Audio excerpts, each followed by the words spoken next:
Көкке өрлеген мұзтаудың мұзбалағы. Облыс орталығында өмірін өлеңмен өріп, ерекше ғұмыр кешкен Алтайдың ақтаңгер ақыны Ақтан Нұрбайды еске алуға арналған кеш өтті.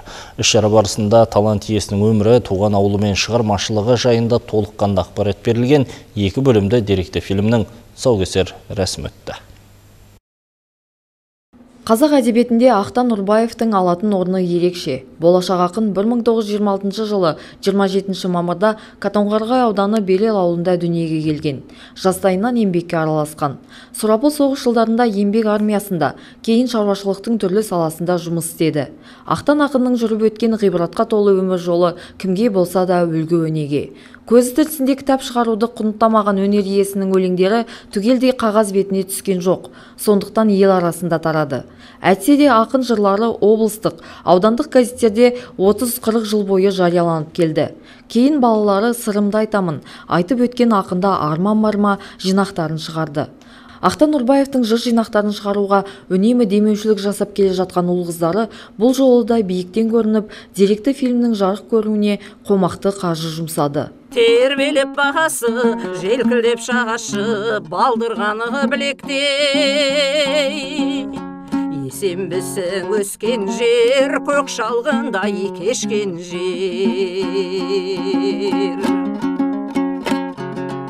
Ешбір қол жазбасы қолымызда қалып қойған жоқ, барлығын жинап теріп, 2 томдық кітапты осыдан 2 жыл бұрын шығарғанбыз. Содан кейін үлкен айтыс өткізілген облыс көлемінде, оның барлығы жақсы өтіп, әйтеуір әкеміздің аруағы разы деп ойлаймыз. Енді өлі разы болмай, тірі байымайды дейді. Ол бір жағынан ондай сөз болғанмен, біз дәл сол мақалға жүгініп жүргеніміз жоқ. Әкемізге деген үлкен балалық махаббатымыз әлі күнге дейін. Әкеміз 34 жыл қайтыс болса да, 34 жыл болса да біз әкемізді қатты сағынамыз. Ақиық ақын Ақтан Нұрбаевтың Алтайдың сұлу табиғатымен үндесіп жатқан сыршыл, тамаша өлеңдері шығыс қазақстандықтардың ғана емес, бүкіл қазақ елінің мәңгі жасай беретін әдеби мол мұрасы. Балалары оның кітаптарын шығарып, соның ішінде 2 том кітабы менің қолыма тиді. Оқып отырса, ай дүниеден қандай тамаша ақын өткен деп ойлайсың. Қандай өзінің бағасын ала алмай кеткен. Ауданда жүрген, елдің ішінде жүрген, бірақ өлеңі ол енді республиканың көлемінде қазақтың қайбір айтулы ақынымен болса да, терезесі тең дәрежеде жазылған әдебиетке бір үлес болып қосылған шығармалар деп айтуға болады.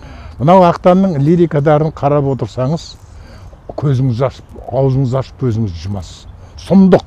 Мынау Ақтанның эпитеттері, Ақтанның метафорадары, мынау Алтай туралы. Алтайдың суретін бар ғой, қаз қалпында көз алдыңа алып келеді. Мен ең бірінші Ақтанға таңырқауым осыдан басталды.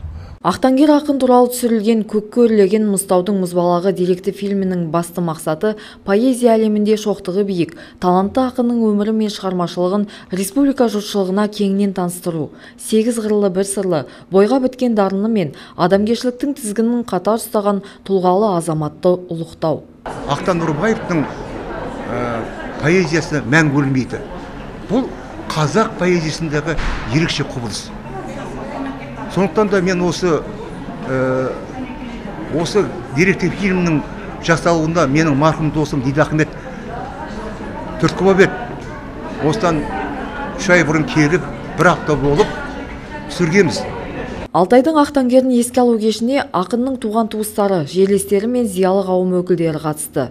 Жиналғандар Ақтан Нұрбаевтың шығармашылығы туралы бір үзік ойларын ортаға салып, құнды естеліктермен бөлісті. Кеш соңында мейрамханада ас берілді. Алдағы уақытта ұрпақтары ақынның туғанына 100 жыл толуында ерекше атап өтуді жоспарлап отыр. Арай Нұрметоллақызы, Евгений Щетников, Алтай ақпарат.